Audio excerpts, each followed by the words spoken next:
I'd like to think that at some point in the future, an enlightened university will offer a course about Yes, its history and its music.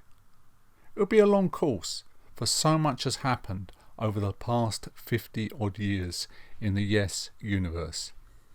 The band's first gig was at a youth camp in East Mersey, Essex, England, with a lineup of John Anderson on vocals, Peter Banks on guitar, Bill Bruford drums, Chris Squire on bass and Tony Kaye on keyboards. I always wonder what the set list would be for that night. What about if we just do the first side of Close to the Edge, the full side of Topographic Oceans, and finish with Roundabout, as it's a young audience tonight. The group's manifesto from day one was to blend melody, top draw vocal harmonies with a high level of musicianship. The band initially thought they were doing okay, but after seeing an early King Crimson show, they realised they had to up their game and practice like crazy if they were going to get anywhere near Crimson's level of technical proficiency. Bill Bruford. In the early days, I wanted to learn to be a musician. I would have gone to a school, but there wasn't any, so the best thing to do was to form one and take it round the country, which was Yes. Despite fierce competition at that time on the gigging circuit, Yes found that the hours of constant rehearsing reaped dividends as they started to forge a name for themselves as a band to follow. They managed to secure a deal with Atlantic Records. The first album was released 2 weeks after King Crimson's seminal gig at Hyde Park on the 5th of July 1969. I love that first Yes album. It shows the band still steeped in the psychedelic rock of the late 60s, but pushing towards something grander. Beyond and Before was written by Squire and Clyde Bailey, former lead singer in Mabel Greer's Toy Shop, a band which eventually morphed into Yes.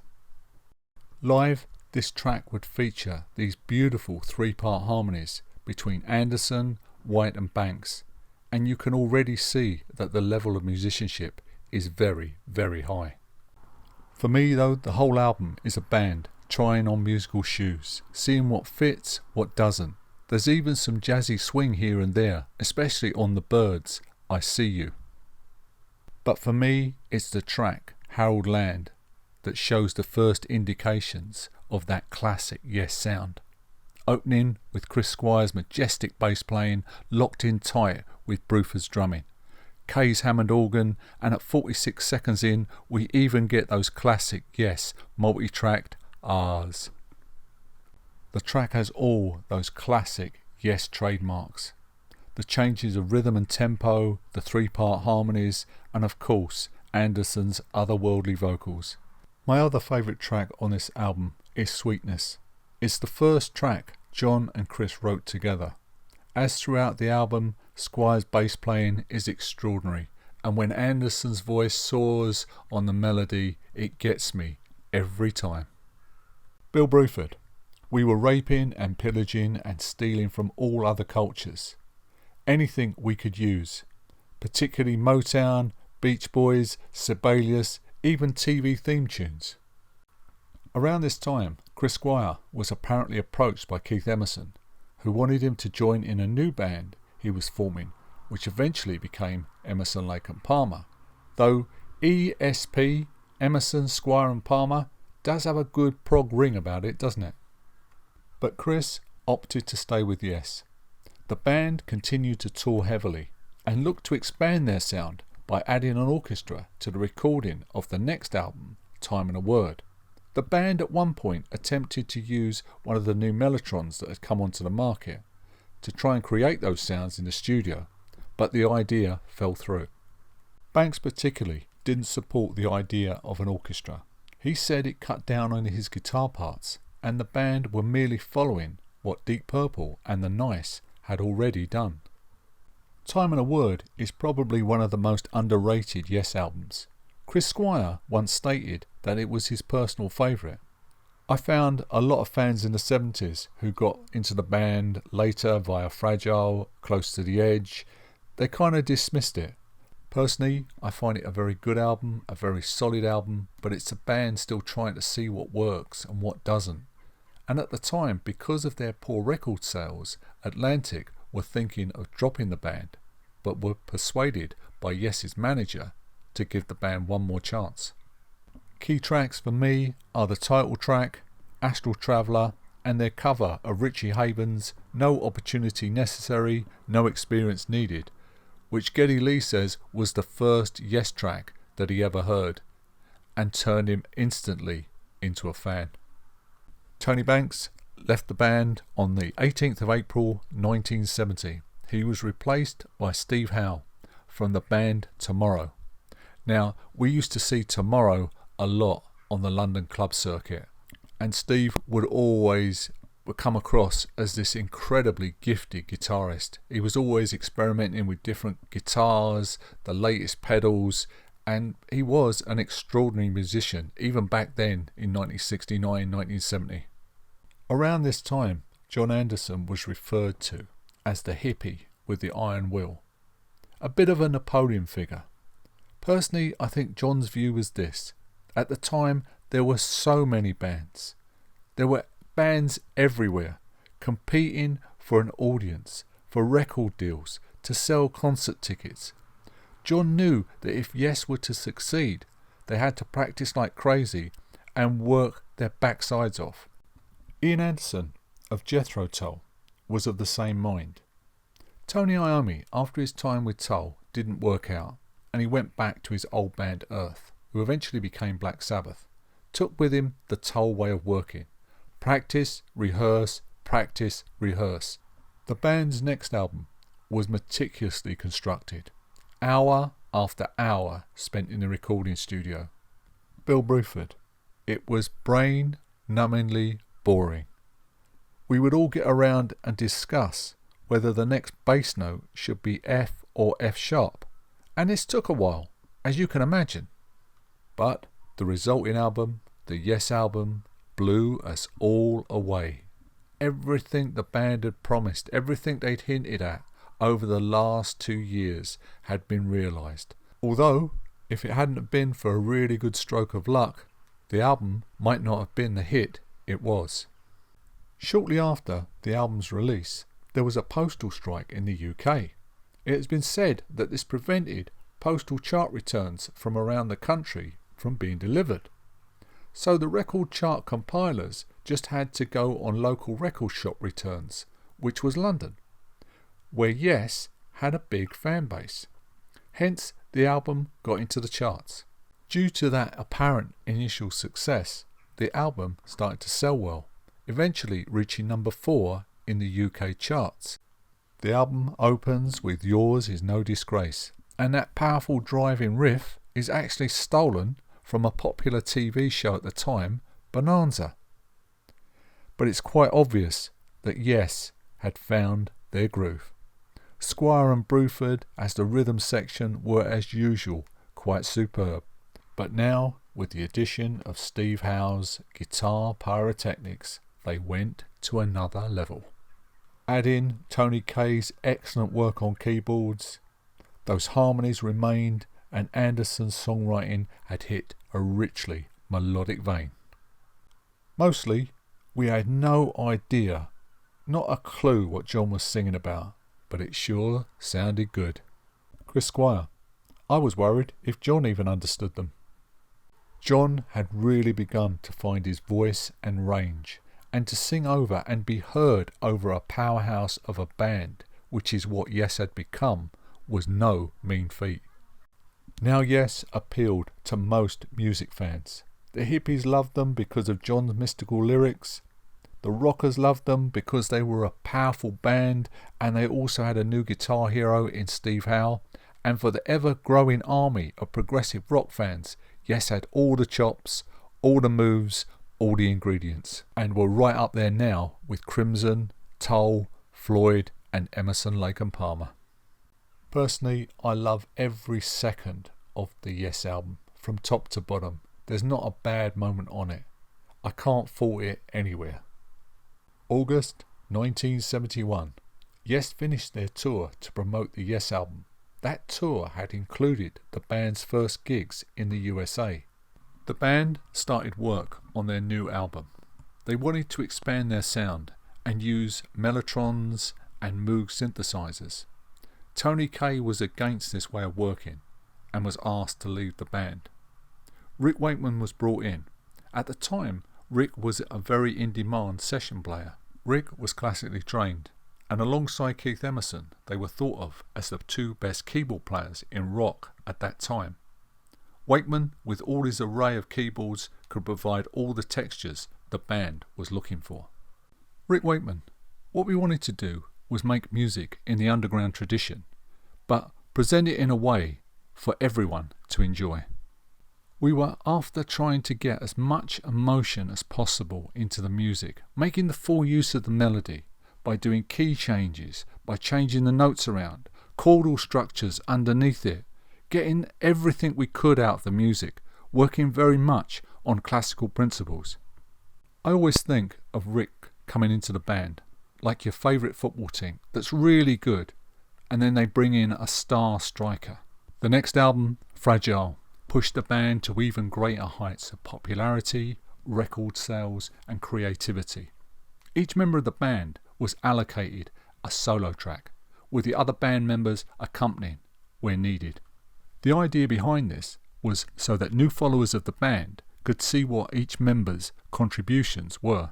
It could have been the recipe for disaster, but worked surprisingly well. The only track I don't like is Rick's Brahms cover, which he himself calls pretty awful. Out of those solo tracks, my favourite is Chris Squire's The Fish. 2 minutes 43 seconds of bass playing mastery. Chris Squire is one of my all-time favourite bassists. His picking technique is absolutely unique. He'll hold the pick just barely in front of his thumb. He'd hit the string first with the pick and then with his thumb a millisecond later. And that's how he produced that unique sound. Fragile ends with one of my all-time favourite tracks, Heart of the Sunrise. And after all these years, I still haven't a clue what it's all about, but it's utterly beautiful and majestic. Roundabout was released as a single, and in the USA it helped propel Fragile to number 4 in the Billboard charts, and that made Yes now a major concert attraction in the USA. The famous album cover by Roger Dean was made into a poster and is still on sale today. God knows how many copies that sold over the years. It was a stroke of genius for the band to get Dean to do the cover for Fragile. Dean perfectly captured the music inside the cover and added to the Yes mystique of being an almost otherworldly band in the 1970s. Now in the 1970s, album sleeves were your calling card, a buyer's first contact with the record. A great sleeve really helped sell the music inside. Close to the Edge. I could probably do a whole video on the recording of this album. So beset by difficulties and inter-band wranglings it was. The music at times being so complex, they would have to record it. Otherwise, the next day they came in to the studio, they'd forget how to do it. Bruford found the whole process like climbing Mount Everest on a daily basis.